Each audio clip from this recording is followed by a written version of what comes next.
The dog sat at the edge of their land every single morning.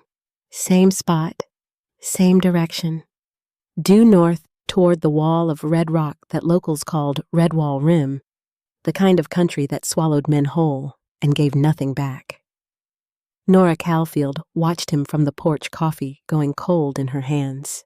Everyone else had looked at that dog and seen a waste of feed. Gideon Pruitt had tied him to a post and forgotten him. The hands at the Pruitt ranch had laughed. Even Dale, her husband, the steadiest man she knew, had looked at that crooked, mismatched animal and seen nothing worth keeping. But Nora had spent 58 years noticing the things other people walked past, and that dog wasn't staring at nothing. His ears shifted. His nose worked the cold air in long, slow pulls. His eyes moved, tracking something invisible from where she stood, something that lived in the distance, something only he remembered. She didn't know yet what was up there. She didn't know that following him would save their land, their marriage, and everything they had spent 7 years building on rock and stubbornness and love. She only knew one thing standing on that porch in the thin October light. That dog was not looking at empty hills. He was looking at home. And sooner or later, she was going to follow him there. The dog sat at the edge of their land every single morning. Same spot, same direction. Due north toward the wall of red rock that locals called Redwall Rim. The kind of country that swallowed men whole and gave nothing back. Nora Calfield watched him from the porch, coffee going cold in her hands. The October air coming down off the hills with that particular bite that meant winter was not asking permission this year. It was just arriving. The dog's name was Soot, because of the color, or the lack of it. Gray and black and dirty white all at once, patches running every direction like someone had started 3 different dogs and finished none of them. One ear stood up straight, the other folded over at the tip. His back had a slight curve to it that made him look perpetually apologetic. His paws were enormous, comically heartbreakingly enormous, like he'd been assembled from spare parts by someone working in low light. Gideon Pruitt had found him near the high passes of Redwall Rim the previous winter. Half-starved, alone. No tag, no brand, no explanation. Gideon had taken him in, tried to work him, and spent 3 months waiting for the dog to do something useful. Soot had declined. He would not drive cattle, would not guard the henhouse, would not fetch or heel or respond to any command with anything more than a patient, considering look that seemed to say he understood the request perfectly and had decided against it. What Soot would do was sit and stare north, every morning, without fail, like a compass that only had one direction.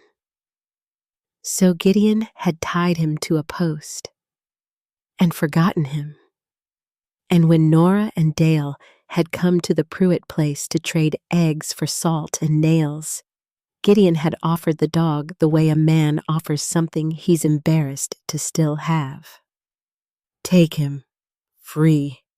Saves me the trouble of running him off. That had been 2 weeks ago, and now Soot sat at the edge of their land every morning and stared north toward Redwall Rim. And Nora stood on the porch and watched him. And the coffee went cold, and the October light came down thin and pale over the Harrow Hills. And somewhere in the distance, the red rock cliffs caught the early sun and turned the color of old rust. Dale thought she had lost her mind. He hadn't said it in those exact words. Dale Calfield was not a man who said things in their exact words when a raised eyebrow would accomplish the same result. But the eyebrow had been very raised that day at the Pruitt place, and it had stayed raised more or less for 2 weeks. Nora didn't entirely blame him. They had 40 acres of rocky Wyoming foothills that fought them every season. They had a handful of cattle that were not thriving on land that had never been suited to cattle. They had a debt with the Harrow County Bank that was growing the way debts do when you're not watching closely enough, and sometimes even when you are.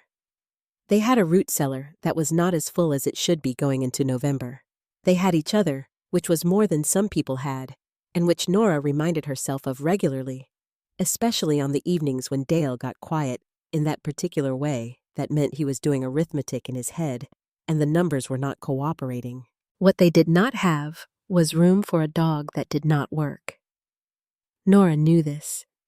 She knew it the way she knew the sound the wind made before a hard freeze. The way she knew which of their 4 remaining cattle was going to give trouble before it gave trouble. The way she knew without being told when Dale had a headache, when the axle on the wagon needed grease, when the morning was going to turn mean by afternoon. She knew things. She had always known things.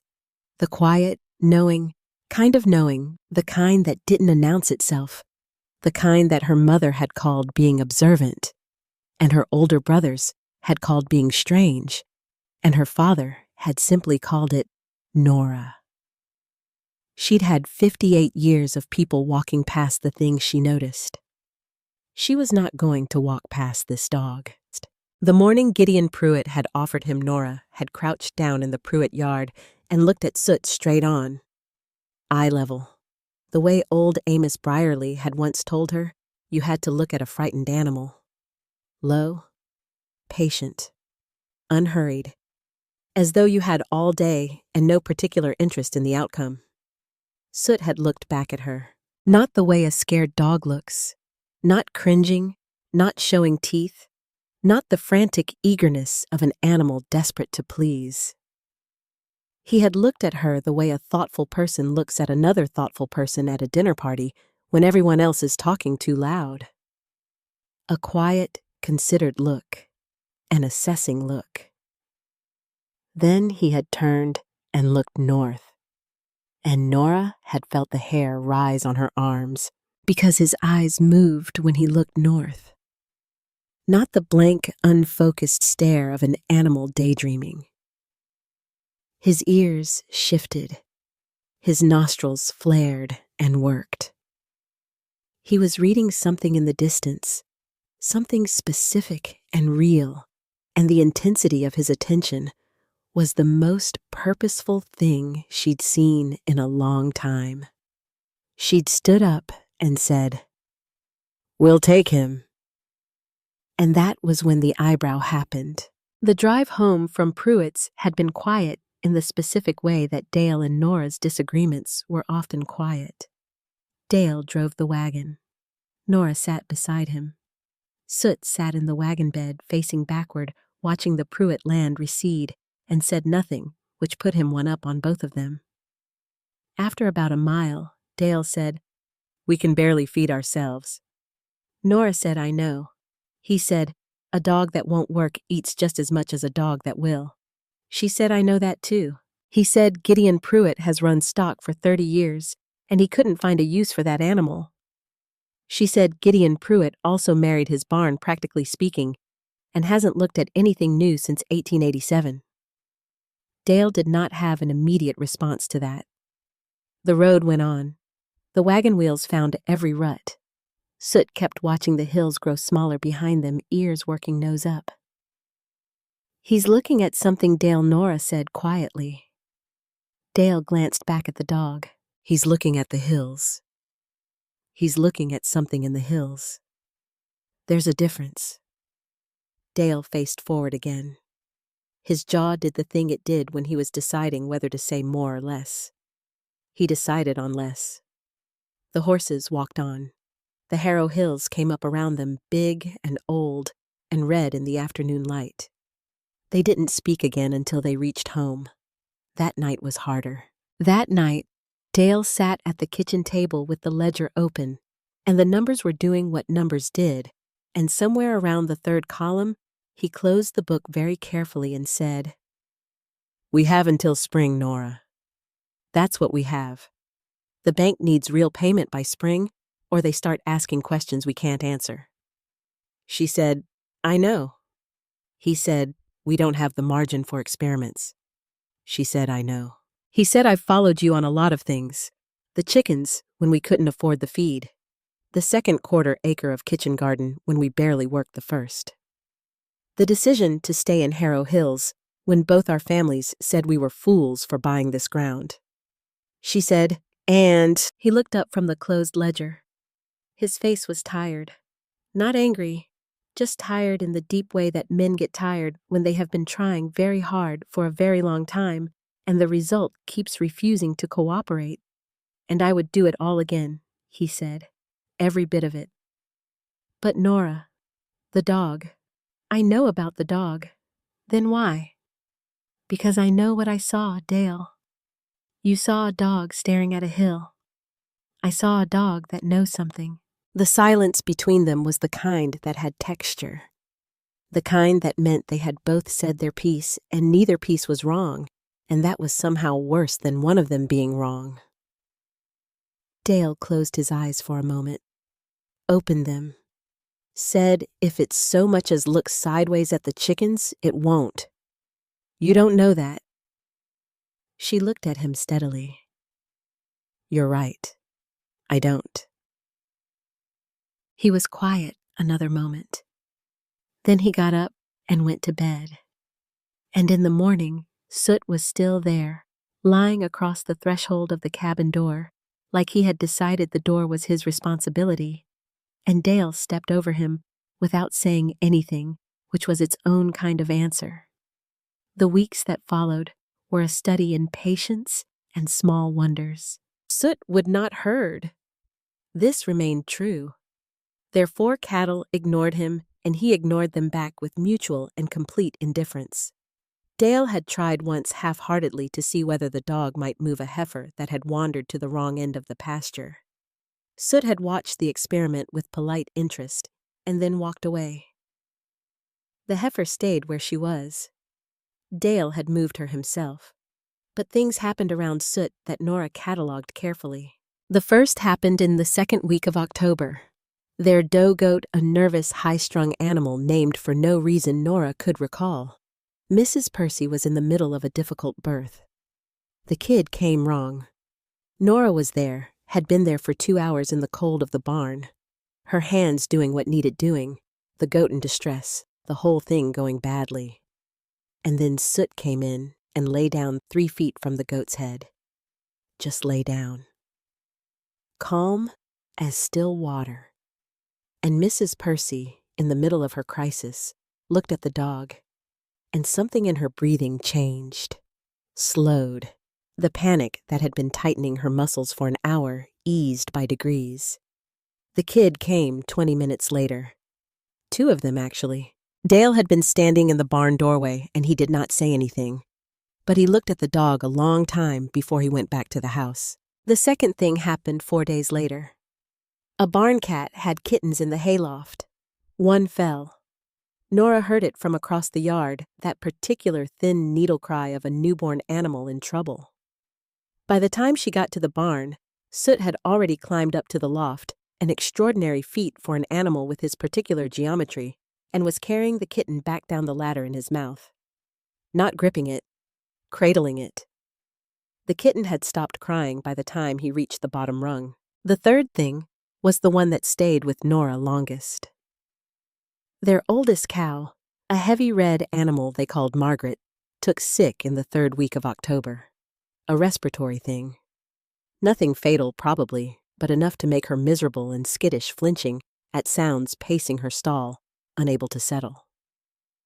They'd had the vet out from Harrow Falls twice. Margaret improved some, and then didn't. She wasn't eating right. Nora found Soot in Margaret's stall one morning. He had simply gone in and lain down in the straw in the corner. Not touching the cow, just present, just there. And Margaret was eating. Methodically, without fuss, pulling hay from the rack, with the calm efficiency of an animal that had stopped being afraid of whatever was frightening her. Nora stood at the stall door for a long time. He's not a working dog, she thought. He's a calming dog. Whatever he does, it's not driving or guarding or any of the things people mean when they say a dog should work. He makes frightened things feel safe. She thought about what old Amos Brierly had said the last time she'd seen him. Amos had come through Harrow Hills in September, the way he came through every year or two, moving slow, now his beard gone fully white, leaning on his stick. He'd stopped at their fence and looked at the land the way old men who have worked land their whole lives look at it, reading it like a book. Then he'd looked at Nora. A creature folks overlook, he'd said, without particular preamble, is not necessarily a creature with nothing to offer. Mostly, it's just a creature nobody looked at long enough to find out what it has. He'd walked on. She'd thought at the time he was talking about the land. Standing at Margaret's stall, watching the dog and the cow in their quiet arrangement, she thought maybe he hadn't been. The morning she understood about the direction came in the 3rd week of October. She'd been watching Soot's morning ritual for days, that northward vigil, the way he settled into it like a man settling into prayer. Steady, certain, unhurried. And she realized one morning, coffee in hand on the porch in the early light, that she had been watching without really looking. She corrected that. She stood very still, and she watched where he was watching. Redwall Rim. She knew the name. Everyone in Harrow Hills knew the name. The ridge of red sandstone that cut across the northern horizon, rising 600 or 700 feet in great broken plates and columns the color of old iron, in some lights the color of dried blood in others. 3 miles of vertical chaos, deadened canyons branching off canyons, slot passages that looked like doors, and mostly weren't a maze that had killed 2 prospectors in 1901 and swallowed a surveying team in 1908 and discouraged everyone since. No one ran stock up there. No one went up there at all if they could help it. Gideon Pruitt had found Soot near the high passes of Redwall Rim, half-starved, alone, not wandering, near the passes, as though he had come from somewhere beyond and come down for reasons of his own. Nora stood very still on the porch and thought about that. He doesn't look like a dog that got lost, she thought. He looks like a dog that knows exactly where he is and exactly where he wants to be. And those are 2 different places. And every morning he sits between them and waits. She went inside and found the county land map in the drawer where it had lived since they bought the property. She spread it on the kitchen table and found Redwall Rim and traced it with her finger. Dale came in from feeding and looked at what she was doing. "Nora," he said. She looked up. His face was careful, the face of a man who recognized a certain expression on his wife and was already preparing himself for what came after. She said, "How long has it been since anyone went into Redwall Rim?" He said. "No one goes into Redwall Rim," she said. "I know. How long?" He said, "That's not a question with an answer, because it's not a thing people do." She said Gideon found Soot near the high passes. Dale poured himself coffee, leaned against the counter. "Said I know where Gideon found him." She said, "A dog doesn't climb into rough country like that for nothing. He came from somewhere. Something up there is pulling him back." The coffee steam rose between them. Dale said, "Or he wandered up and nearly died, and we've given a stray mutt more credit than he's earned." "Maybe," she said. She looked back at the map. "But Dale, look at him every morning. That is not a dog remembering a bad experience. That is a dog remembering something worth going back to." Dale was quiet. The map lay between them. Redwall Rim, in its faint contour lines, all those canyon marks, the broken topography of country that had resisted every attempt to read it. He finally said, "And what exactly do you think is up there?" She said, "I don't know yet." He said, "Nora." She looked up. His face was tired. Not the angry tired of their fight 2 weeks ago. The other kind. The kind she knew better than she knew almost anything. The tired of a man who has been hoping for a long time and is afraid of hoping again and is hoping anyway. He said, "If we go up there and it's nothing, she said. Then we've spent a cold day on a hard trail and we come home, he said. And if it's something. She looked at him for a moment. Steady, certain. She said, then we come home different. He put down his coffee, rubbed his face with both hands the way he did when he was arriving at a decision he didn't entirely like. Then he straightened up and said, All right, we do this careful. Rope, water, enough supplies for a night if it comes to that. We tell Hester Crane where we're headed before we go. Nora was already reaching for her coat. Dale said, and the dog leads. If he stops, we stop. If he turns back, we turn back. This is his expedition. She paused with her hand on her coat and looked at him. He said, Don't look at me like that. She said, I'm just looking at you. He said, You're doing the look. She said, What look? He said, The look that means you're right, and you know it, and you're being gracious about it. It's worse than gloating. She put on her coat. Outside through the window, Soot sat at the edge of their land, facing north, patient as stone, waiting for someone to finally be ready. We leave at first light, Nora said, and for the first time in longer than she could easily remember, she went to bed that night without lying awake. The letter came the next morning. It arrived with the supply rider from Harrow Falls, tucked in with the usual circulars and one bill from the feed merchant, and if it had arrived one day later, Nora and Dale would already have been in the hills and would not have seen it until they came home. It came from the Harrow County Bank. It was brief. It was formal.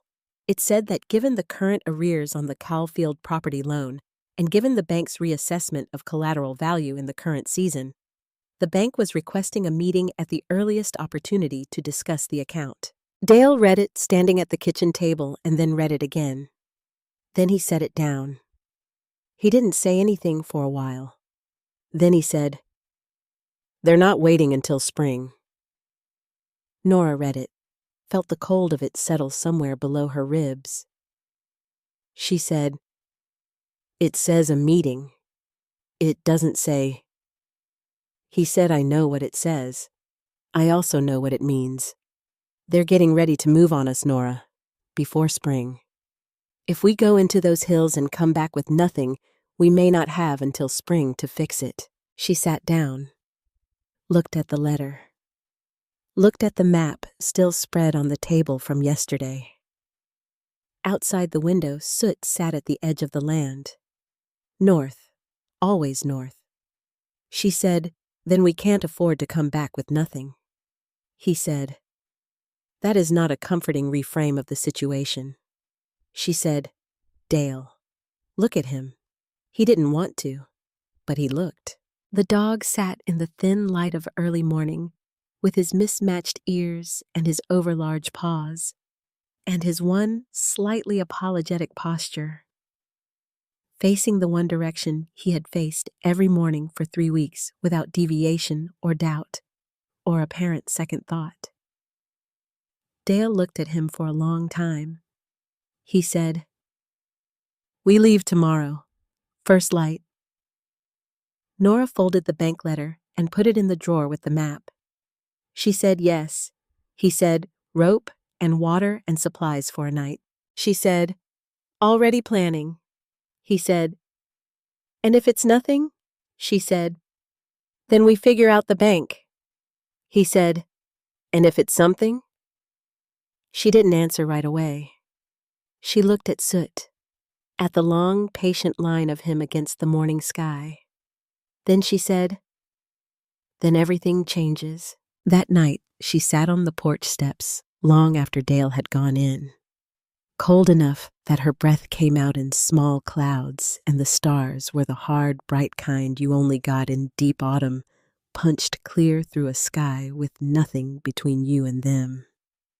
Soot came and lay at her feet. She had taken to working the mats from his coat in the evenings, slow and careful with the comb, talking low the way she talked, when she needed to hear herself think. He had learned to lean into the comb, and make a low sound that was almost a sigh. She said quietly into the dark, "You know something none of the rest of us do." And everyone looked at you and saw the wrong thing. The bad coat, the crooked back, the ears that don't match. She combed through a tangle. He leaned in. She said, "I know what that's like, being the one people look past, thinking you must be what they're seeing because they look so sure." She had been the youngest of 6, the quiet one, the one who noticed things and said so and was told she was imagining. She'd married Dale Calfield at 27 and moved to Harrow Hills at 29 and spent 7 years learning what stubbornness and love and work could build on ground that did not want to cooperate. She knew about not being taken seriously. She knew about looking like less than you were. She looked down at the dog. He looked up at her. Those mismatched eyes. Patient and certain and deeply specifically alive. She said, "I see you." Soot put his heavy head down on her knee and sighed. Something passed between them in the cold dark. The kind of thing that doesn't have a name. The kind that doesn't need one. She stayed out until the cold got serious. Then she went inside and laid out the rope and the water canisters and the supply pack and the extra blankets. She checked the packs twice. She set her boots by the door. She lay down next to Dale, who was already asleep, and stared at the dark ceiling of their cabin. Tomorrow, she thought. Outside, soot settled across the threshold. The stars moved their slow wheel overhead. The red rock of Redwall Rim stood in the dark 3 miles north, keeping whatever it was keeping. Patient as the dog who remembered it. Patient as the woman who had finally decided to look. They left before sunrise. The sky was the color of a bruise healing, purple at the edges, going gray in the middle. The horses exhaled great clouds into the cold, and Soot stood at the gate and watched them finish loading with the patience of someone who had been waiting a long time and was not surprised it had taken this long. Nora clipped the long lead to his collar. Not to restrain him, just to keep contact, just to feel the line between them. The moment the clip snapped shut, something changed. The loose, uncertain quality Soot had carried for 3 weeks, that air of a creature between two places, fell away like a coat he'd been wearing against his will. His spine straightened. His bad ear came halfway up. His enormous paws found the ground differently, purposeful, certain. He stepped north. Dale watched this from beside the horse. Didn't say anything. But Nora saw his jaw shift, the way it did when he was revising something he had believed. They climbed. The first mile was easy enough. Grass and juniper on long rolling slopes, the land lifting gently toward the base of the red cliffs. The morning came in slow and pale over the eastern hills behind them, and the shadows ran long ahead of them, and Soot moved through it all with his nose working, and his mismatched ears tracking separate sounds in separate directions, and his whole body saying one word clearly. Forward. The second mile was different. The ground turned. Soft earth became broken shale, became bare rock, and the trail, if it had ever been a trail, dissolved into suggestion, and then into nothing at all. The red walls of Redwall Rim rose on 3 sides now, and the canyons began. Not gentle valleys, slot canyons narrow and shadowed, and cold, the walls pressing in until the sky above became a winding ribbon of pale blue high overhead, and the air went still and strange. Dale stopped at the first branching. 3 directions. All of them looked identical. All of them looked like mistakes. He said, "Which way?" Nora looked at Soot. Soot had already turned left, standing in the mouth of the left passage looking back at them, waiting. Dale looked at the left passage, then at the other two, then at the dog. He said left. They went left. 20 minutes in the passage ended, or appeared to. A wall of red sandstone, solid and sheer, filling the canyon from side to side. Dale pulled up and looked at it and looked at Nora and said nothing, but his face said several things in sequence.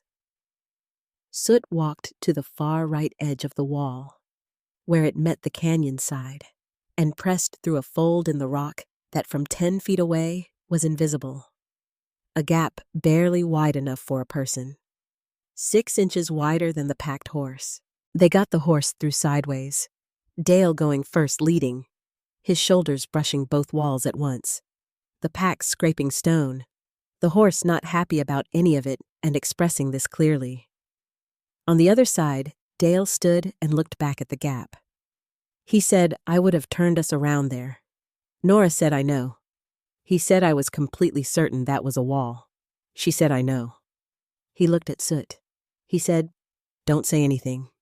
She said I wasn't going to say a word. She was absolutely going to say several words later at an appropriate moment.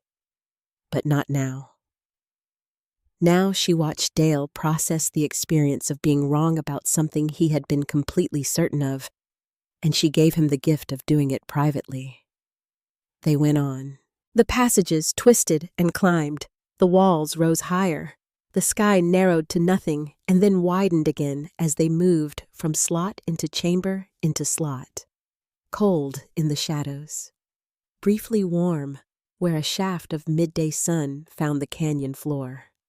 The sound of their boots and the horse's shoes echoing off stone in ways that made the sounds come back wrong too close to many. Soot never hesitated. At every branching, and there were 7 more Nora counted he chose without pause. No sniffing the ground to decide. No circling uncertainty. Just a direction, clear as a pointed finger. The second false wall happened 2 hours in. Another apparent dead end. This one even more convincing. Dale stood in front of it, and Nora watched him look at it and look at the dog and make the calculation in real time. This time, it took him about 4 seconds. He said, "Far left edge." The gap was there, tighter than the last one. The horse objected more strenuously. They got through. Dale didn't say anything on the other side, but he reached down and touched Soot briefly on the head. Once. Quick. Like he didn't want to make a production of it. Soot accepted this as no more than his due and walked on. The passage ahead was the narrowest yet. The walls close enough to touch on both sides without extending your arms fully. The sky above a thread. The horse's breath loud and warm in the confined space. Their own breath joining it. The cold, deep, and still. And then, ahead, a brightness. Not the pale gray light they had been walking in for hours. A different quality. Warmer. Fuller. The light of open sky falling on something it had room to fall on. Soot quivered at the end of the lead. Every muscle in his body pulled toward that light. A single low sound came from his chest. Not a bark, not a whimper. Something between them. Something that sounded to Nora like recognition. He pulled them forward. They stepped out of the slot canyon and the walls fell away on all sides, and the cow fields stopped walking and stopped breathing and stood completely still. A valley, hidden so completely within its ring of stone that it had no existence from outside. Perhaps 2 miles long, a mile wide, cupped like a palm between the peaks. Invisible from every ridge, every approach, every angle of the outside world. And it was green. After the dry red maze they had crossed, after miles of bare stone and dead canyons, and the particular desolation of rock country in late October, this valley was an impossible green. A spring-fed stream wound down its center, clear and quick, catching the midday light in small flashes. The grass grew tall and silver-green, bending slightly in a wind that seemed to belong only to the valley, gentle and warm, in a way the canyon country was not. Cottonwoods and aspens lined the water, their late October leaves still holding gold. Wildflowers, actual wildflowers, yellow and pale blue, drifting in patches across the valley floor. Nora could not speak. She tried. Nothing came. Dale stood beside her. His hand found hers without either of them looking. Just found it, the way hands do after 30 years of practice. And then she saw them. Dale. Her voice came out smaller than she intended. Dale. Look. He was already looking. Sheep. Not a few. Not a small, wandering group. Sheep spread across the valley floor in loose, unhurried clusters. Along the stream, up the gentle slopes, gathered in the shade of the cottonwood groves. Sheep everywhere she looked, and the more she looked, the more she found tucked into the grass, moving in slow drifts along the water. Their fleece was long. Years of long growing in great woolly tangles that dragged at the ground heavy and dense and completely unshorn. Half wild from however many seasons on their own, but healthy. Fat, even. The grass was that good. The water that steady. The walls around them that complete. A whole flock, living free. In a hidden green heaven that the hard red country outside had been keeping secret from everyone. Soot sat down at Nora's feet, and for the first time since they had brought him home, he stopped looking north. Because he was there. He was finally, completely, already there.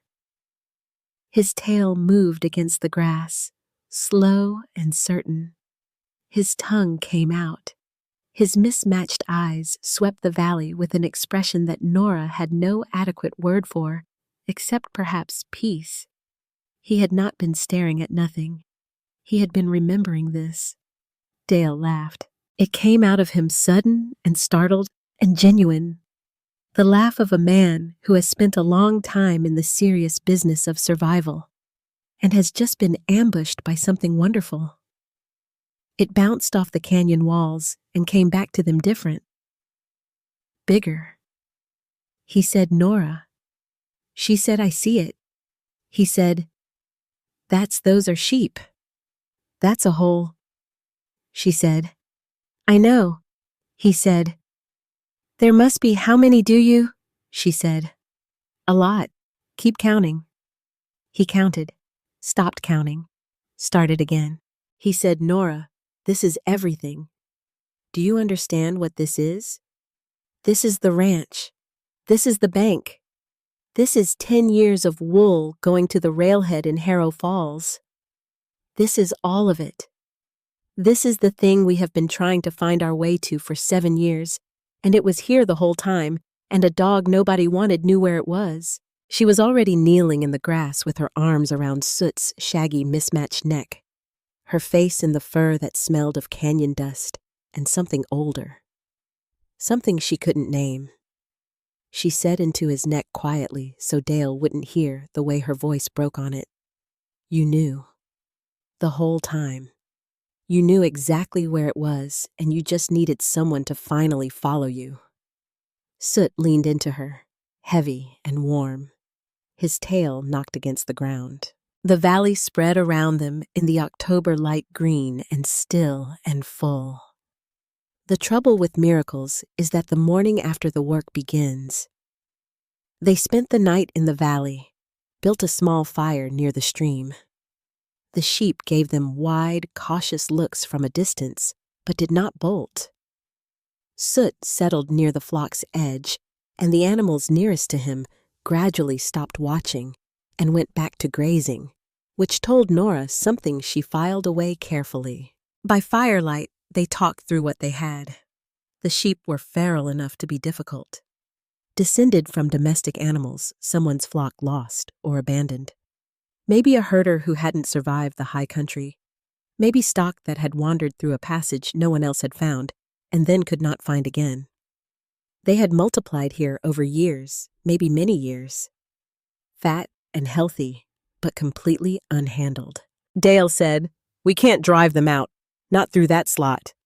They'd scatter into every canyon in the maze and we'd lose them all."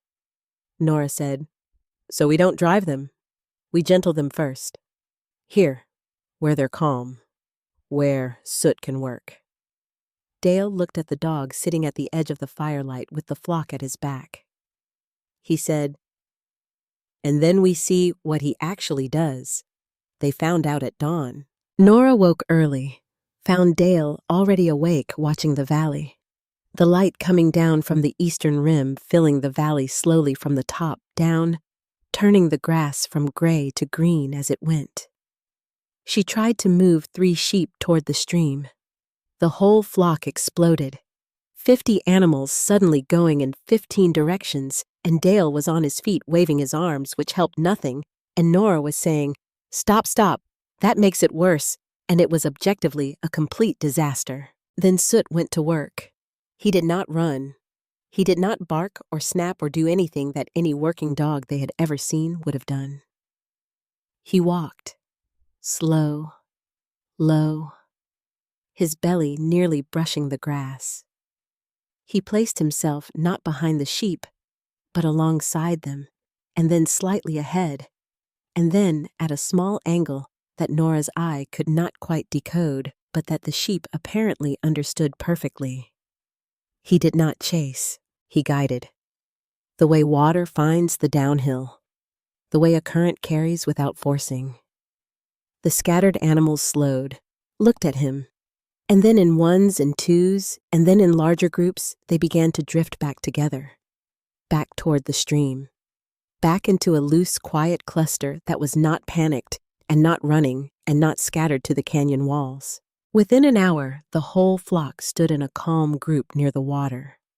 Soot sat at the edge of them, not triumphant, not even particularly interested in being noticed, just present, just there. Dale stood beside Nora, and they looked at this together. He said, "I have never seen anything like that." She said, "He's not a driving dog. He's a gathering dog. The old kind, before they bred for the nipping and the pushing. He doesn't move them by frightening them. He moves them by making them feel safe enough to move on their own." Dale watched Soot sit among the calmly grazing sheep. He said, "And Pruitt couldn't use him because," Nora said, "because Pruitt had nothing for him to gather. He had driving dogs, an open range, and a style of working that had no place for what Soot does." She looked at the dog. "He's been waiting his whole life for a flock to keep. And here they were, the whole time, waiting for him." Dale was quiet a moment. Then he said, "You were right." She looked at him. He said it again, steadily, the way Dale said things he meant. "You were right, Nora, from the beginning. I'm sorry I made it harder than it needed to be." She put her hand on his arm, didn't say anything, didn't need to. What followed was the hardest stretch of weeks they had ever known, because knowing what they had was not the same as having it. Not yet, not nearly. They could not simply walk away from their cabin and their cattle to live in the valley. So they built a rhythm brutal and exhausting. Days in the valley, working the flock, letting Soot do his slow, patient work, the sheep growing incrementally less wild under his steady presence. Then the long trek back through the slot canyons to tend the cattle and the homestead. Then back again. The trail through Redwall Rim was punishing every time. They wore rope raw. The horse grew to hate the slot with a specific and articulate hatred that it expressed on every approach. Nora's back ached from the pack weight on the steep passages. Dale's hands cracked and bled in the cold, the ropes and the rock faces taking turns on his skin. They began to stack small cairns at the canyon junctions, knee-high piles of flat stones marking each turn, each hidden gap, building a map in stone of the route only Soot had known. November arrived, and it arrived hard. The first real snow came on a Tuesday. Light. 6 inches. Enough to make the canyon trail treacherous. Enough to coat the hidden passages so that the stone looked all the same color and the gaps were harder to find.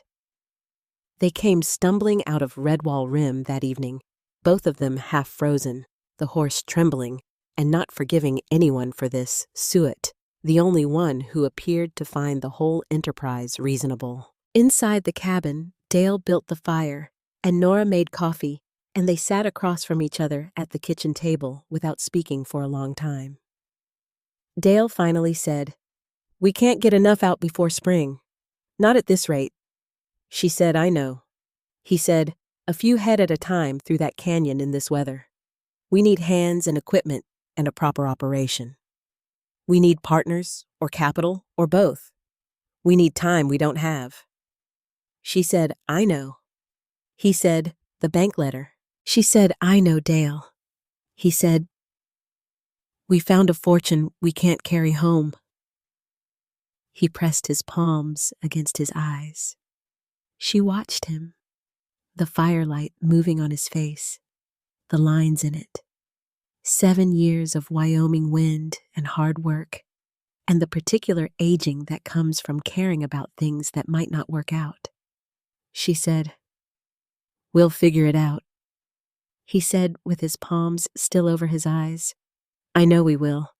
I need a minute to be tired first." She got up and poured more coffee and put it in front of him and sat back down. Outside, the wind came off the Harrow Hills and rattled the cabin window in its frame, and the fire popped, and Soot lay across the threshold the way he always did, the doorway his to manage thank you, and no one was getting in or out without his awareness. She looked at the dog, his gray-black coat, his one good ear and one folded ear, and his enormous paws, and his back with its slight apologetic curve. She thought, "I wonder what Gideon Pruitt would say right now." She thought, "I know exactly what Gideon Pruitt would say. He'd say he always knew that dog had something. He absolutely would. He'd believe it completely. And she'd smile and let him believe it." She thought, "I wonder if anyone is going to believe any of this." She thought, "Someone will find out. Things like this don't stay secret. This country is too small, and we look too different coming home. We smell like sheep. We've got wool on our sleeves." Dale bought shears last week at the Harrow Falls supply store, and I saw Rutherford Ames watching from across the street, and his eyes were asking questions that his mouth was too polite to ask yet. She was right about that. The news moved the way news always moves in a country where land and livestock are everything. Slowly at first, then faster than seemed possible. It started small. A neighbor saw them descending from the rim with packed bags and unfamiliar smells. A hand at the feed store noticed the sheer purchases. Someone mentioned it to someone else at the Harrow Falls post office, and that someone knew someone at the cattle auction, and it traveled from there. It reached Warren Holt in 9 days. Holt arrived on a Thursday afternoon, late enough in the day that the light was going, and Nora had to shade her eyes against the low sun to see him clearly. He came on a horse that cost more than their wagon and tack combined, sitting the saddle with the ease of a man who has never had to worry about whether he could afford the horse under him. He was not physically large. That surprised people who knew his reputation. Medium height, trim, gray at the temples. A face that was pleasant by default, which was more dangerous, Nora had always thought, than a face that was unpleasant. Unpleasant faces warned you. Pleasant faces kept you from preparing. Dale came out of the barn and stood in the yard. Holt said, "Calfield, I've been hearing things." Dale said, "People talk." Holt said, They do. They say you've been spending considerable time up in the rim country. Strange hobby for a cattleman with chores at home.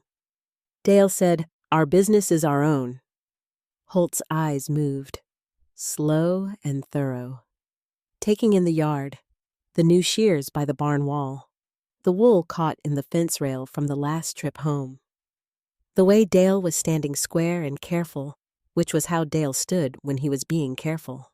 Holt said, "Of course it is. I only mention it because I happen to hold paper on some grazing rights up in that country. Old claims. Most people have forgotten them. I keep my records." He smiled, a pleasant smile on a pleasant face. He said, "If someone were to find something valuable in those hills, something that touched my old claims, well, the courts would need to work out the particulars, and courts are slow things, expensive things. A small operation like yours could spend everything it had just on lawyers long before any judge put his name to a decision."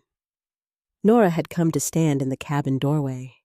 She said, "The valley isn't on your claims." She said it before she meant to, before she knew for certain it was true. But she said it steady, and she looked at him straight, and she did not blink. Holt looked at her, the pleasant face registering her for the first time, reassessing. He said, "Perhaps not. Perhaps so. It would be a shame to sink everything you've got into finding out which. When the bank is already asking questions, I hear." He gathered his reins, smooth and unhurried. He said, "My offer on this property still stands. Fair price. You could walk away clean, instead of the alternative." He tipped his hat, rode out at a walk, the expensive horse disappearing into the early dark. Nora and Dale stood in the yard after he was gone. The silence was the kind you step into carefully. Dale said, "He doesn't know exactly what we found." She said no, but he knows it's something worth threatening us over. Dale said, "His claims can't reach the valley, can they?" She said, "I don't know yet." He said, "Nora." She said, "I don't know yet, but I'm going to find out." 3 days later, the second blow landed. It was a clear afternoon, colder than the previous week, the sky that hard, flat blue that comes before serious weather. Dale had gone up to bring down 4 sheep they'd been gradually gentling near the valley entrance. Small progress, but progress. Nora was splitting wood behind the cabin when she heard him come back through the yard. The sound was wrong. She came around the corner and found him on the ground beside the horse, sitting, his left hand braced on the frozen dirt, his right hand gripping his ankle, his face the color of old ash. She was beside him in 4 strides. He said through his teeth, "Wet rock, just wet rock. I know better." She got down beside him, touched the ankle, felt the way he flinched and went rigid. She said, "How bad?" He said, "Bad enough." The sheep were gone, scattered back into the maze. 3 weeks of slow, gentle work undone in the minutes it took for Dale to help himself to the ground. She got him inside, got the boot off carefully, which was its own ordeal that neither of them would fully describe to anyone afterward. Wrapped the ankle, got him into the chair by the fire, with his foot up and his coffee in his hand, and his jaw set in the particular way that meant he was in significant pain and refusing to acknowledge the full extent of it. He said, "I'll be up in a day or 2. She said, "You'll be up in a week minimum." He said, "A few days." She said, "Dale." He said, "I know." He did know. She could see it in the way he looked at the fire. Not the look of a man calculating recovery. The look of a man calculating damage. All the sheep scattered back into the canyons, his ankle swollen to twice its size. Winter tightening around them. The bank's patience thinning. Holt's threat still in the air. He said quietly, This is too much for us, Nora. We're not big enough for this. She didn't say anything. He said, "Maybe Holt's right. Maybe we take his money and walk." The fire popped. Soot got up from his place at the door and crossed the room and pressed himself against Dale's side, that great, clumsy head finding the space between Dale's ribs and his arm. And Dale put his arm around the dog without thinking about it, the way you put your arm around something that is simply there and warm when you are cold and tired. Nora looked at her husband, 58 years old, married to him for 31 of them. She knew this man better than she knew any other living thing, including herself sometimes. She knew when he was done, and she knew when he only believed he was done, and those were two different things, and what she was looking at right now was the second one. She said, "Get some rest." He said, "Nora." She said, "Rest first. Then we figure out what comes next." He looked at her. Something moved across his face. Not agreement. Not yet. But the beginning of it. He leaned back, closed his eyes. Soot stayed pressed against him.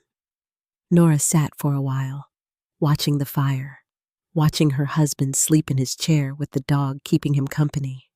Then the third blow landed. It came with the supply rider from Harrow Falls, the same way the bank letter had come in September, bundled in with the ordinary business of life. A single letter. The Harrow County Bank letterhead, clean and formal and cold. She read it, standing in the cold at the door where the writer had handed it to her. She read it again. Warren Holt had purchased the Caulfield loan from the bank, the debt in full. He now held the note. As holder of the note, he was calling it due. Payment in full 30 days from the date of the letter or forfeiture of the Caulfield property. 30 days. Not spring. 30 days.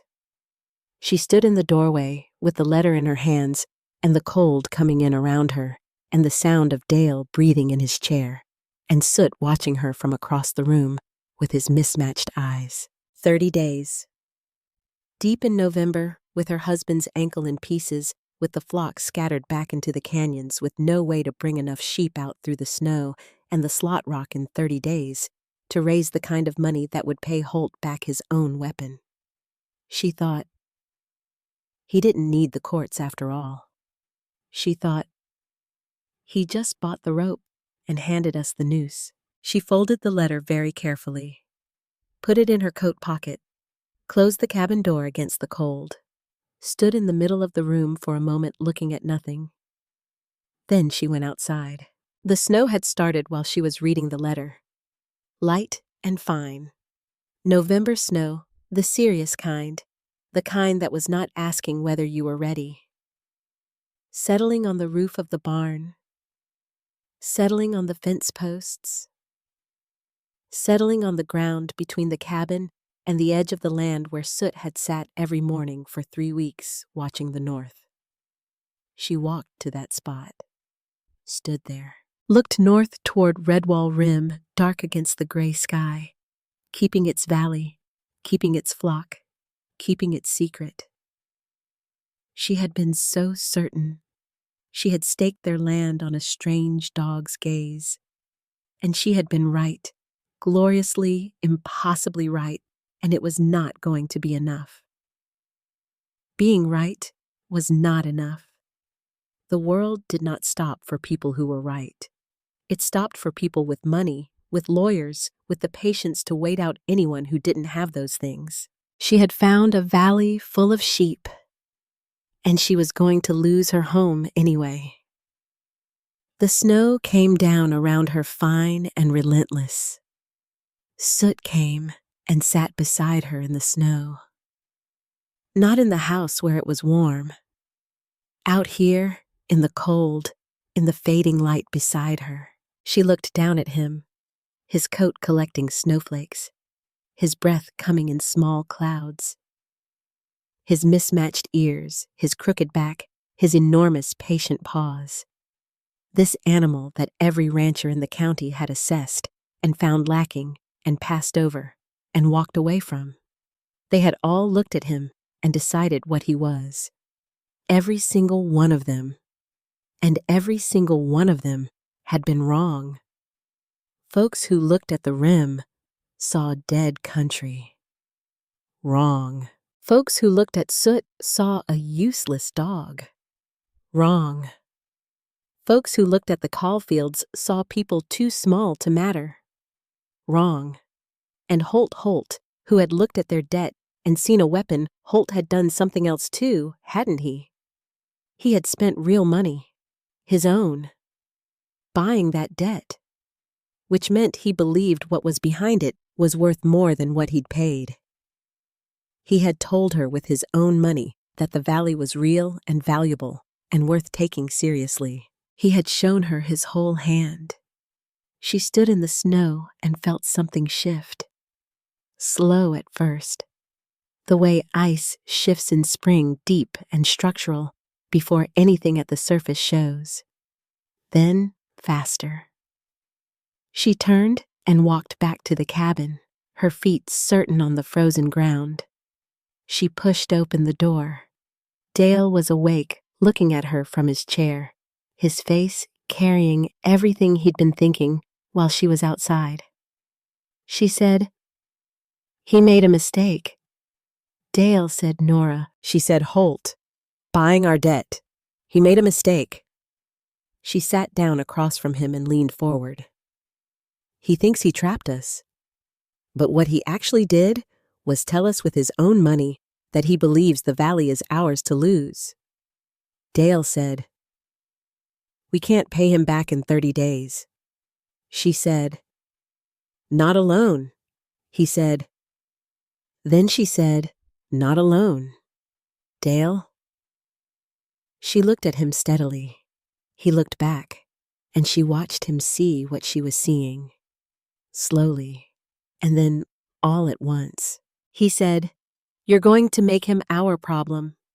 She said, "I'm going to make him everyone's problem." Outside, the snow came down. Inside, the fire burned. And Soot lay across the threshold, with his head on his paws, guarding the door the way he guarded everything. Patient, certain, already knowing something they were only just beginning to understand. She left before Dale woke up. Not because she was hiding anything, because there was no time to explain what she hadn't finished thinking through yet. And because Dale would ask questions. Good questions.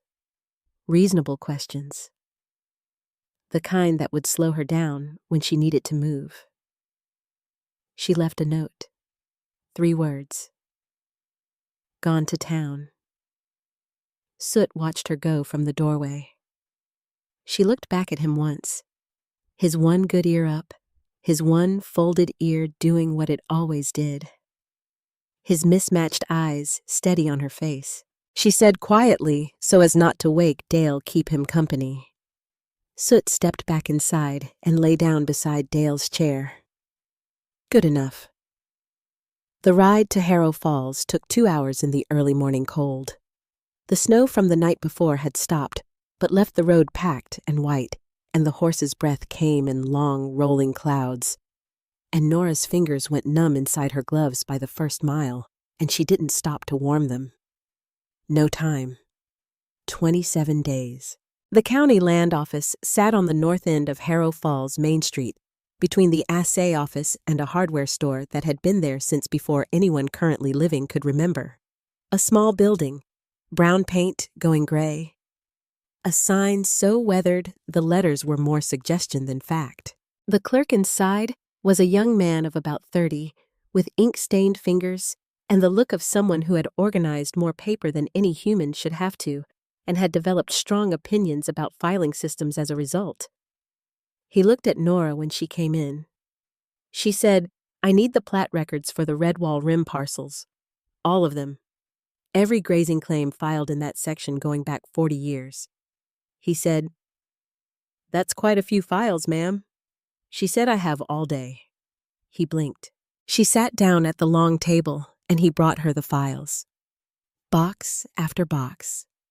Dusty and thick and organized by the previous system, which was optimistically called a system. She opened the first one. She read. She was not a fast reader in the way people mean when they say fast reader. She was the other kind. The kind who reads every word and remembers it. The kind who notices when something is missing. Who catches the one sentence in 40 pages that contradicts everything around it. The kind of reading that is actually a form of listening. Listening to what the document is trying not to say. She read for 6 hours. The clerk brought her coffee at noon without being asked. She looked up startled and found him watching her with an expression she recognized as professional curiosity. He had been watching what she was reading. Not the content, the way she was reading it. She said, "Thank you." He said, "Can I ask what you're looking for?" She said, "Old grazing claims in the northern section, specifically around the Rim country." He said, "Holt's claims." She went still. He said quickly, "I'm not. I only mention it because those came through here about 3 weeks ago." He had them certified. New certifications on old paperwork. She said, "Who certified them?" He named a name, a county official, someone she noted who played cards on Friday nights with Warren Holt. She noted this without expression. She said, "Thank you for the coffee." She went back to reading, and at 3 in the afternoon, in the 42nd folder of the Northern Section Plat Records, she found it.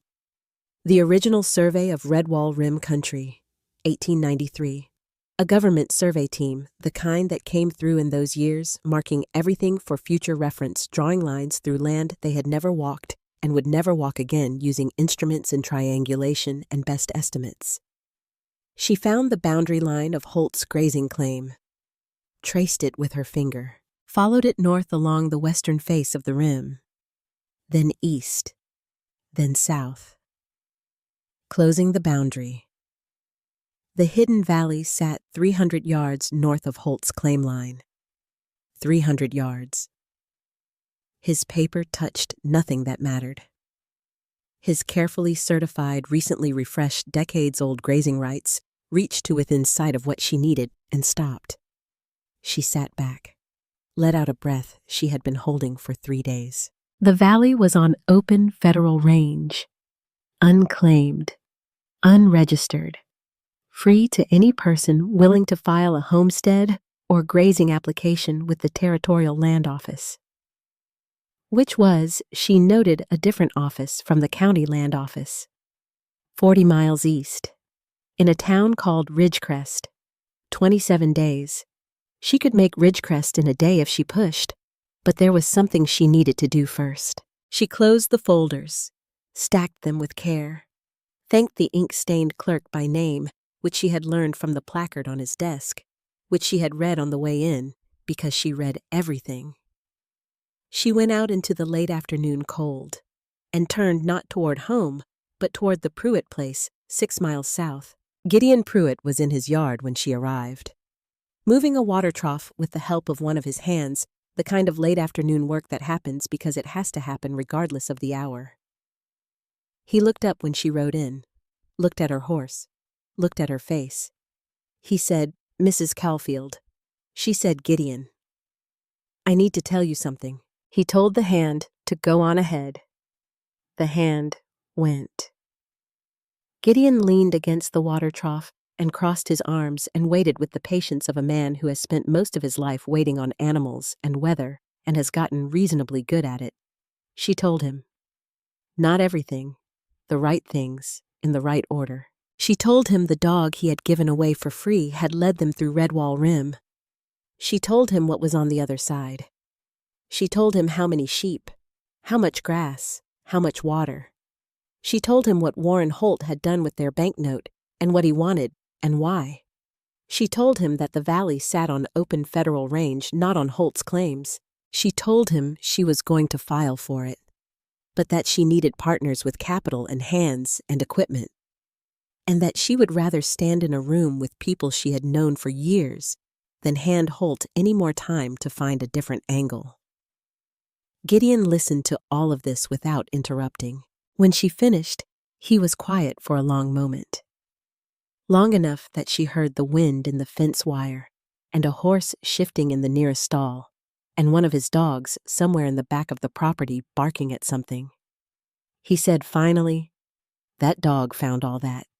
She said, "That dog knew where it was the whole time. He just needed someone willing to follow him." Another silence. "He said I gave him away." She said, "You did?" He said, "He was right there on my property for 3 months, and I tied him to a post." She said, "Gideon." He looked up. She said, "You didn't know what he was. You looked at him and saw what he couldn't do." Lots of people would have done the same. Most people would have done the same. She paused. "But if you'd like to be the kind of person who doesn't make that mistake twice, then here's your chance." He looked at her a moment longer. Then he uncrossed his arms and put out his hand. She shook it. He said, "Who else are you talking to?" She said, "Hester Crane." "Boyd Whitmore." He said, "Smart. Both of them have history with Holt." She said, "I know." He said, "He sold Whitmore a water right that turned out to be half what he claimed. 1904. She said, "I know." He said, "And Hester Crane?" She said, "I know about Hester too. That's why I'm going there next." He looked at her with an expression she'd seen before on the faces of men who had underestimated her, and then suddenly, in one specific moment, understood the full extent of what that had cost them. Not Gideon Pruitt's best evening, probably. But he got there. He said, "I'll be at whatever meeting you call." She said, "County Land Office. Harrow Falls. 8 days from now." He said, "I'll be there." Hester Crane was 64 years old and had run her family's sheep operation alone since her husband passed in 1901, and had done so with a competence so thorough that it made people uncomfortable, which she had long since stopped noticing. She listened to Nora's story at her kitchen table over coffee that was strong enough to hold a spoon upright, and she didn't interrupt once. And when Nora finished, Hester sat back and said 3 things. First, Holt. Second, of course. Third, I'm in. Boyd Whitmore took a little longer. He was a careful man. He asked questions, good ones. He wanted to see the plat evidence. Nora showed him the copies she had made at the land office, her own handwritten transcription of the boundary lines, precise and clear. He read them twice. Then he said what everyone kept saying in their own way. He said, "All this over a dog nobody would have." Nora said, "All this because one woman would." He looked at her. Then he smiled, slow and wide. He said, "I'll be at the meeting." She rode home in the dark. 14 hours in the saddle. Her back ached at a frequency that had its own note. Her fingers had been numb since mid-morning and were only now beginning to feel like fingers again. The horse knew the way home and took it steadily, and she led it. She thought about Dale. She thought about the note she'd left. 3 words. She thought, he is going to have thoughts about that note. Several thoughts, in a row. Followed by opinions. She thought, I will deal with that when I get home. She got home near midnight. The cabin light was on. Dale was at the table, ankle-propped coffee in hand. Stood at his feet, face carrying the accumulated thoughts and opinions she had predicted. She came in, closed the door, started unwrapping her coat. Dale said, "Gone to town. She said I was going to write more, but I was in a hurry." He said, "It's midnight." She said, "The Pruitt place is 6 miles past Harrow Falls." Pause. He said, "You went to see Gideon Pruitt." She said, "And Hester Crane and Boyd Whitmore." A longer pause. He said, "Nora." She sat down across from him, looked at him straight, and she told him everything. The plat records, the boundary line, 300 yards, the open federal range, the filing she needed to make in Ridgecrest, the meeting she had called at the county land office in 8 days. He listened the way he always listened, still and complete, not interrupting. When she finished, the cabin was quiet except for the fire. He said Holt's claim doesn't reach the valley. She said, "By 300 yards," he said. "And you have copies of the original survey?" She said, "In my coat pocket." He said, "And Pruitt, Crane, and Whitmore are coming to the meeting." She said, "All 3. Another silence. He said, "And you did all of this in one day?" She said, "I had a lot of coffee." Something moved across his face, the tired lines of it shifting. Something coming through that was not quite a smile and not quite tears, and was very specifically Dale Caulfield, arriving at the end of his own resistance. He said, "Nora." She waited. He said, "You saw what he couldn't do, and you took him home anyway. And you were right." She knew he wasn't only talking about Soot. She said, "I've been looking at the wrong things my whole life and finding the right ones anyway." He reached across the table and put his hand over hers. She said, "Get some sleep. You need the ankle down." He said, "You need sleep more than I do." She said, "Probably true. Non-negotiable." He said, "Nora." She said, "I'm filing for the grazing claim in Ridgecrest tomorrow. The meeting is 8 days. Sleep." He looked at her a long moment. Then he squeezed her hand and let go. She went to Ridgecrest the next morning. She filed the grazing application on open federal range in the northern section of Harrow Hills Territory. The land office there was bigger than the county one, staffed by 2 clerks who were efficient and thorough, and who asked no questions about why a woman of 58 was riding in alone on a cold November morning to file a claim on range that backed up against the worst terrain in the county. They asked the questions the paperwork required. She answered them. She walked out with a receipt and a copy of the filed application and the particular feeling of a person who has just placed all of their remaining chips on a number and is waiting for the wheel to stop. Not afraid. Past afraid. Past the place where afraid lives. Into the place on the other side of it, which has no common name, but which Nora had visited once or twice before. The place that is just clear, just certain, just the next thing, and then the next thing after that. The 8 days passed. Dale's ankle improved enough for him to move with a cane. Not enough for the canyon trail, which meant Nora went into the rim alone twice in those 8 days. Once to check the flock still there, Soot's scent apparently doing something useful even in his absence, the sheep calmer than expected.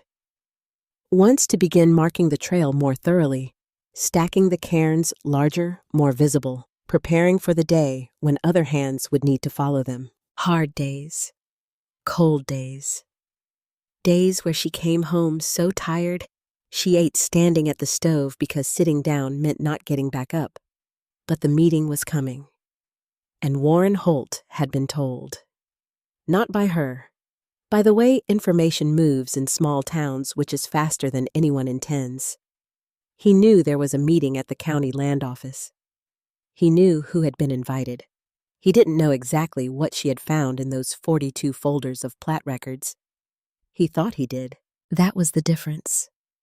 The morning of the meeting came gray and cold and certain. Nora dressed in her good wool skirt, the dark blue one, the one she wore to church and to meetings that mattered. Dale put on his best shirt, despite the cane, and despite Nora telling him he didn't need to dress up, which he ignored with the dignity of a man who knows when he needs to look like himself.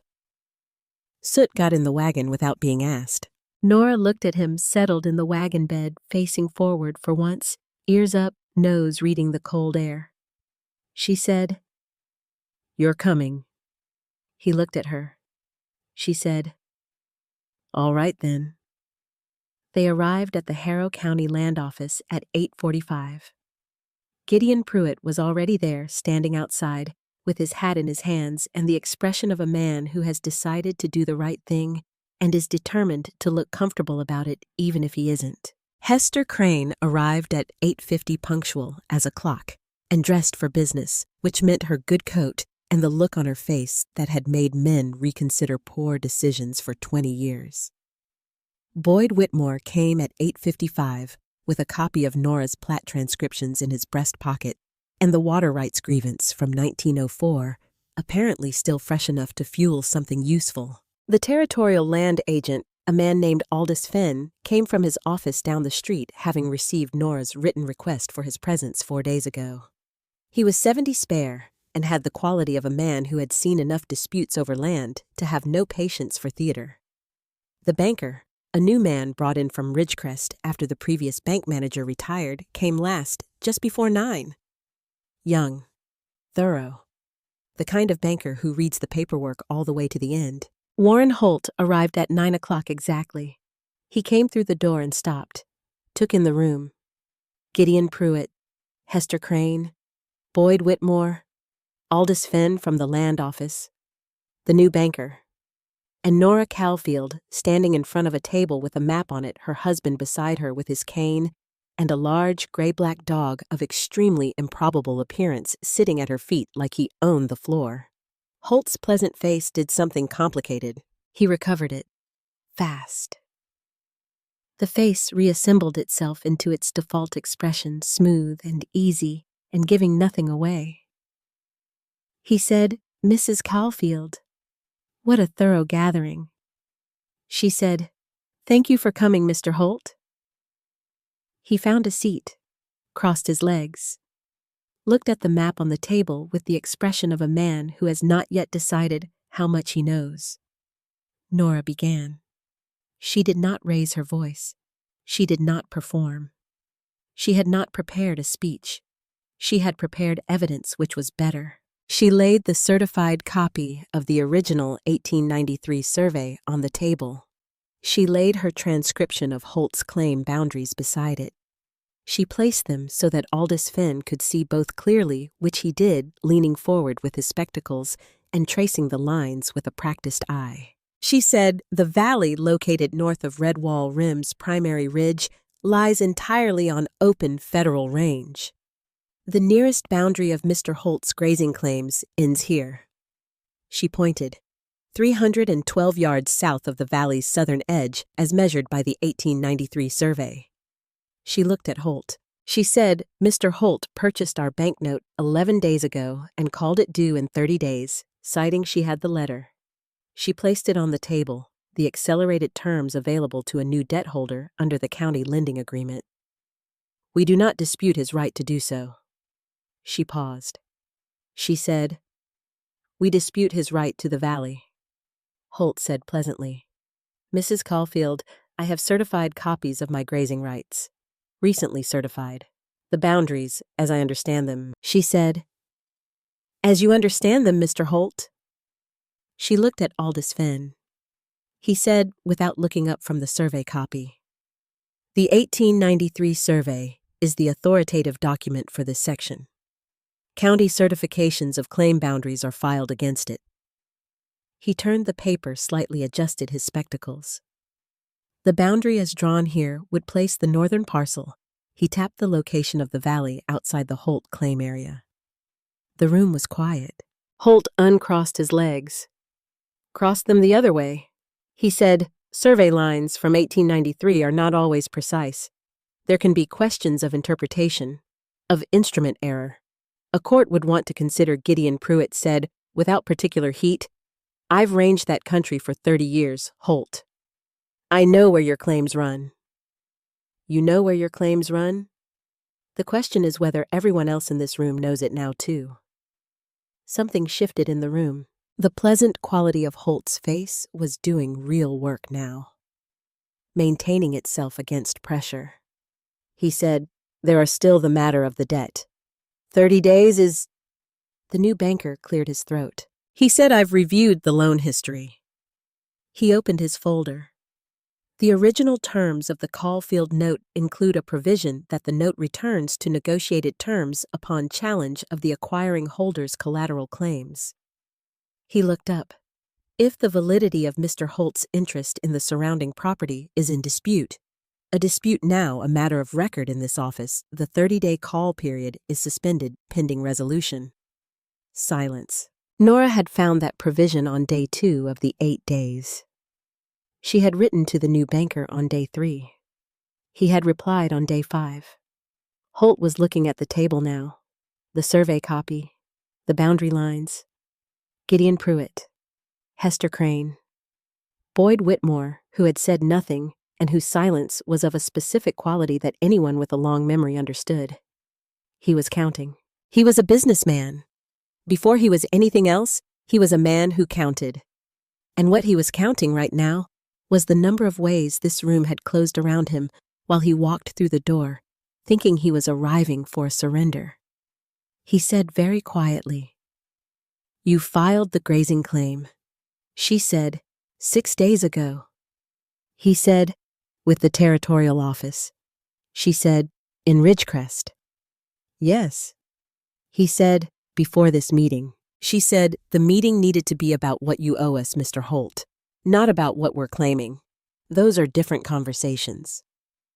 He looked at her. For a moment, his face did something she hadn't seen it do before. The pleasant surface dropped away entirely. And what was underneath was not rage, not malice, something more complicated than either. The look of a man who is very good at the game he plays and has just encountered someone who learned the rules by watching him play it and played it better. He looked at Soot. Soot sat at Nora's feet with his one good ear up and his one folded ear doing its usual thing, and his enormous paws square on the floor of the Harrow County Land Office. Calm as still water. Looking at nothing in particular with the patient certainty of an animal that had already known how this ended. Holt said, "All of this, over a dog nobody wanted." Nora said no. He looked at her.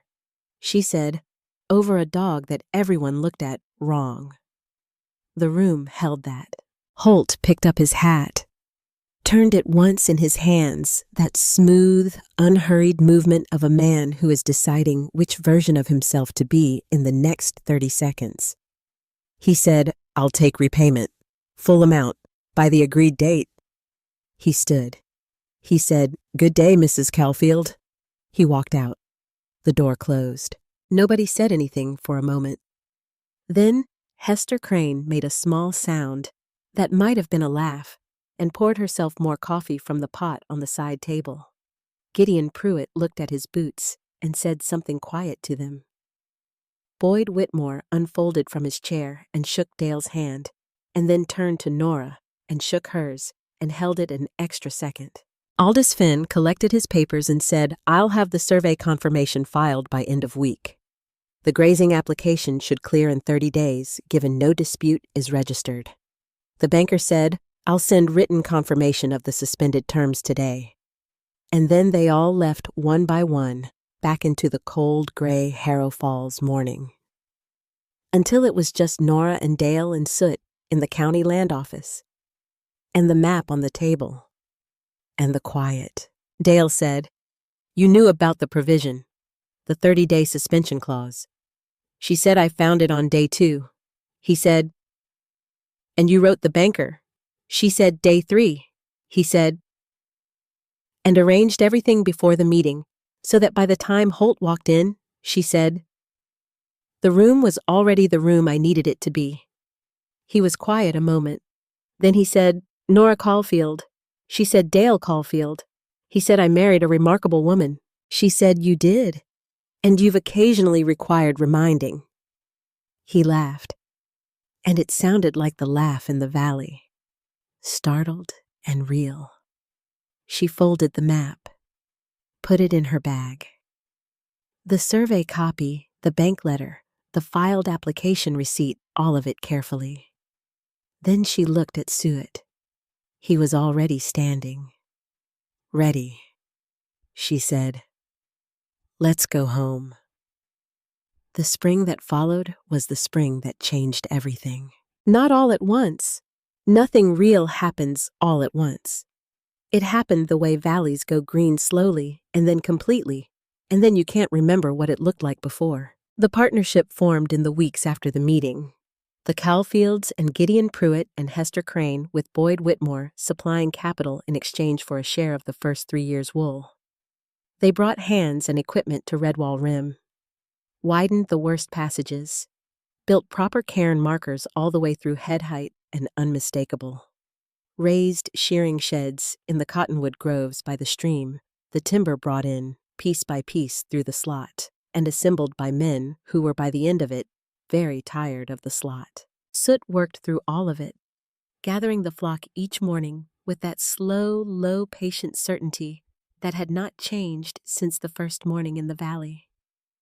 Keeping the wild sheep calm through the noise and confusion of construction, guarding the lambs at night, moving through the growing flock like a current present everywhere and insistent about nothing. Gideon Pruitt's hands watched him work and said nothing for a week. Then one of them, a tall man named Vickers, who had worked sheep for 20 years and had opinions about dogs, said to Nora, "I have never seen anything like that." And he meant it the way a man means something he has revised a long opinion to accommodate. Gideon himself said it to Nora one afternoon when the shearing was well underway and the first bales were taking shape and the valley smelled like wool and cut grass and the particular cleanness of mountain water. He said, "I found him half dead on the high pass, brought him in, tried him on the work I knew."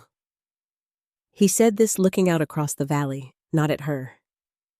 "He didn't do what I needed, so I decided he was useless." He paused. "You're telling me he was up there because the flock was up there, because he'd been with them or near them before someone lost him, because he knew the way back the whole time?" She said, "That's what I believe." He said, "And I tied him to a post and let him half starve." She said, "Gideon." He said, "I'm not asking for absolution, I'm making a point." She waited. He said, "I looked at that dog and saw what he couldn't do for me. You looked at that dog and saw what he already knew." He turned to her. "That's not a small difference, Mrs. Caulfield. That's the whole thing. That's the difference between missing something and finding it." She didn't answer. Because some things don't need an answer. They just need someone to hear them and not fill the space with more words. The debt to Warren Holt was paid in full on the 28th day. Not the 30th, the 28th. Not because they had to, because Nora chose to. There was no ceremony to it. A bank transfer arranged through the new man in Ridgecrest. Clean, complete. Holt sent no acknowledgement, which was its own kind of acknowledgement. That was the last they heard from him. By summer, the Caulfield 40 acres had a new identity. Not a cattle ranch on unsuitable ground. The eastern access to the Redwall Rim operation. The gateway. The place where the trail started and the wool came down and the partnership did its business with the world outside the stone walls. Hard land, rocky, ungenerous in the old ways. But it had never needed to be generous in the old ways. It just needed to be the right land for the right purpose. Which it was. Which it had always been. Nora thought about that sometimes. How the 40 acres had always been exactly what it needed to be, and they had spent 7 years trying to make it into something else, because it looked like cattle country looked, or how they imagined cattle country should look, and it wasn't, and nothing they did was going to make it so.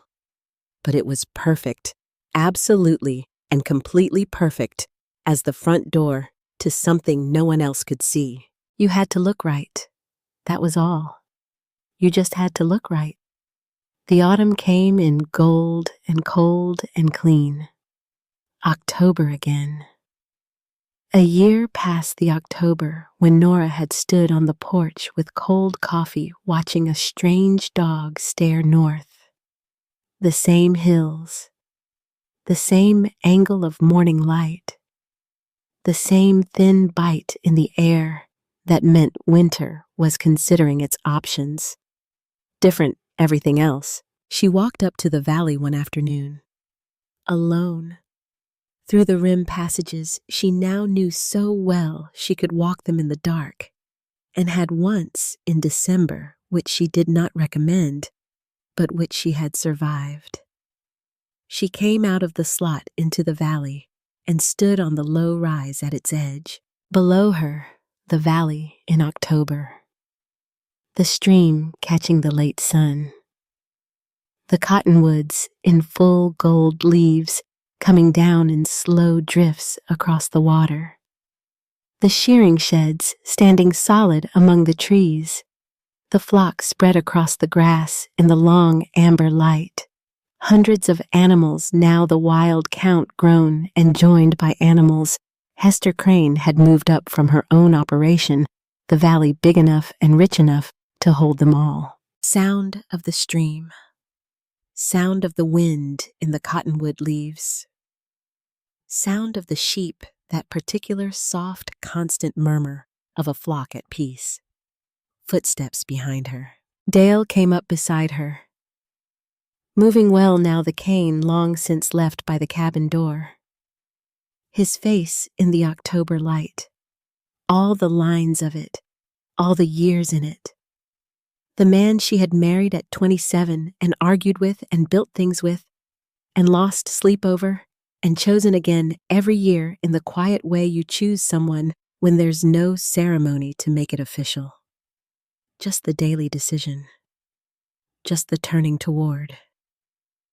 He slipped his arm around her. They stood like that and looked at the valley. He said after a while, "You know what I keep thinking about?" she said. "What?" He said, "That note I've left on the table." 3 words. She said, "Gone to town." He said, "Gone to town." He was quiet a moment.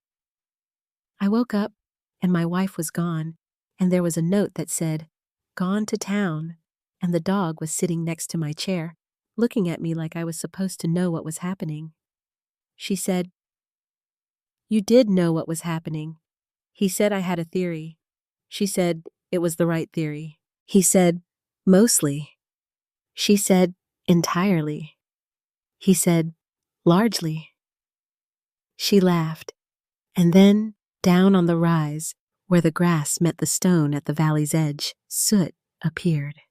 He had been somewhere in the valley, working, or resting, or simply being present among the flock in the way he was always present. He came up the slope at his particular gait, that rolling, slightly apologetic walk, that his crooked back gave him the one that had made Gideon Pruitt's hands laugh in the early days, and that nobody laughed at anymore. He came up and sat down beside Nora. She looked down at him. His muzzle was going gray, the first silver coming in at the edges of the black. His coat was still the same impossible patchwork. It had always been gray and black and dirty white. No part of it matching any other part, the ears still their own separate decisions. His enormous paws planted on the grass like he had decided this particular patch of ground was his to sit on. He was looking at the flock. Not the hills, not the horizon, not the north. The flock that was his. That had been waiting for him in the hidden valley while he sat at the edge of the Caulfield land every morning looking toward it. That he had never stopped knowing was there. That he had waited with the patience of something that had given up on being understood and had simply kept knowing anyway until the right person finally looked. Nora sat down in the grass beside him, her good skirt, the dark blue one. She sat down in it anyway. She put her hand on his back, felt the warmth of him. the familiar curve of his spine, the way he leaned just slightly into the touch. She thought about Lau Amos Brierly and his stick and his white beard and the thing he had said at the fence in September a year ago. A creature folks overlook is not necessarily a creature with nothing to offer. Mostly, it's just a creature nobody looked at long enough to find out what it has. She had looked. That was all she had done. She had looked longer and different and less afraid of being wrong, and everything else had followed from that. The valley, the flock, the partnership, the debt paid, the 40 acres transformed from a failure into a door. All of it from one decision to look past the surface of a mismatched, crooked-backed, impractical dog that everyone else had already assessed and dismissed. She thought about all the things people had told her she was wrong about over the years. The land, the dog, the direction to go when things got hard. She thought about Dale in his chair with the bank letter and the look on his face that meant he had run the numbers and the numbers did not work. She thought, the numbers only don't work if you're counting the wrong things. She thought, that's all it ever was, just counting the wrong things. Dale sat down beside her, on the good grass in the October light in his good shirt without the cane, his ankle long since healed, and the memory of that dark November night, becoming already the kind of story you tell differently each time you tell it. The version where you knew it would work out. The version where you were never really afraid. She knew the real version. The real version was standing in the snow with a letter in her hands, thinking this is the end. The real version was crying in the dark while a dog sat beside her and didn't ask her to explain herself. The real version was gone to town on a horse in the freezing morning with numb fingers and 27 days and the wild certainty of a woman who had nothing left to lose except the one thing she had always had. The ability to look at something everyone else had dismissed and see it whole. Soot's tail moved against the grass, once, twice. The valley spread before them gold and green and full. The stream caught the last of the afternoon light and threw it back at the sky. And the flock grazed on in the long October quiet, unhurried and complete, tended by a dog that everyone had once called useless on land, that everyone had once called worthless, found by a woman that everyone had once looked past. Not anymore. Not ever again.